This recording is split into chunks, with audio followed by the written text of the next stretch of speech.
Hi, welcome to the Brief Book Reviews channel, otherwise known as An Old Guy Reviews the Book that he's read this week. So what's the old guy read this week? Well, the book I've read this week is this one. It's called What Have You Done by author Shari Lapena.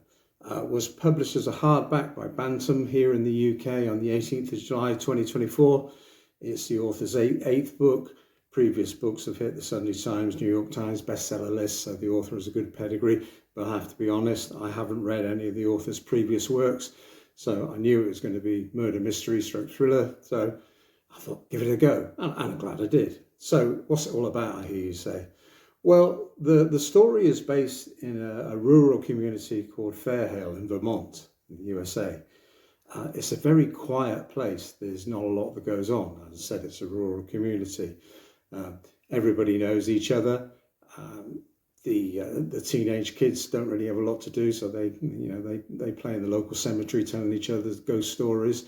But it's a nice, steady community, very safe. People don't very often lock their doors until one morning when it isn't. Local farmer Roy Ressler gets up early, as all farmers do. He's driving along the road past his fields and he sees some turkey vultures circling, and he's just musing to himself. That's the nature, if you like, of the wild. That those turkey vultures are doing a job. It's carrion. They're killing dead meat, and he thinks must be an animal or something like that.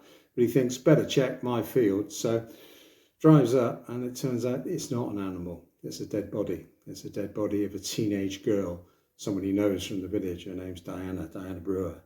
And all of a sudden, quiet Fairhill, Vermont is the scene of a murder.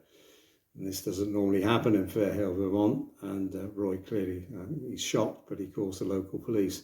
Local police force is basically the police chief and his mate. There are only two of them.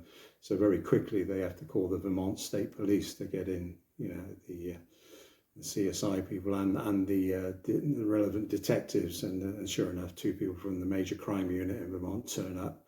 And all of a sudden, the place is turned on its head. They have to go and tell Diana's mother, because she lives with her mother, about the death. It's clear that it is a murder. There are ligature marks on her neck, so it's not a natural death.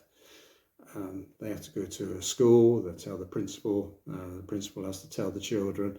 So all of a sudden, their cozy little world is turned upside down. So it's a really good murder mystery, as in all good whodunits, I guess.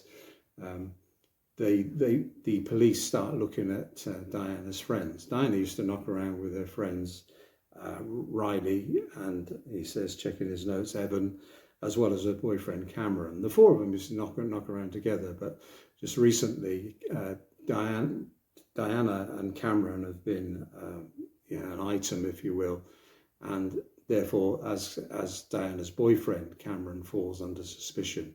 There's also a couple of other people that fall under suspicion. There's a guy called Joe, who's a bit of a roughneck, works in construction, and has been hassling Diana in a part-time job working at Home Depot. And it seems a bit of a dodgy character. There's also a running coach at high school, Brad, who's she's already complained about once because he's a little bit, how can one say, handsy. So a whole bunch of characters that fall under the spotlight of the police. And in that way, it's very well written because we're taking down various avenues and some of them turn out to be blind avenues. And as the detectives carry on their work, it soon becomes clear that in this cozy little community, there are a lot of people holding secrets, and there are a lot of people not being entirely truthful with their alibis to the police. So really good build, if you will, to the conclusion where we find out who the perp is, and there's a twist in the tale because it's not somebody you would have expected. So in that case, very well written. What's also very well done is the way that the story evolves, where people who used to trust each other are now becoming a little bit untrustworthy. They're thinking, maybe it was him that killed Diana. And that suspicion falls on people, and it shows the way that people in a small community treat each other and how things can change on a whim like that. So very, very well written. And just for good measure, there's a bit of a ghost story thrown in as well.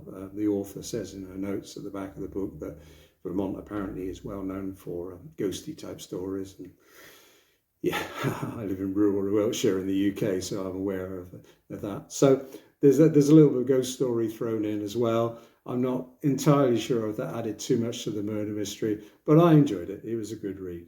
337 pages, well paced, well built, good murder mystery. I really enjoyed it. Great summer read. So I'd give it 7 out of 10. And just for completeness, I bought this from Amazon. The first print has got a special cover of the girl and the vultures on the front. So that's it, I think, for this week's brief book review. Thanks for watching. 10/10 till we do it again.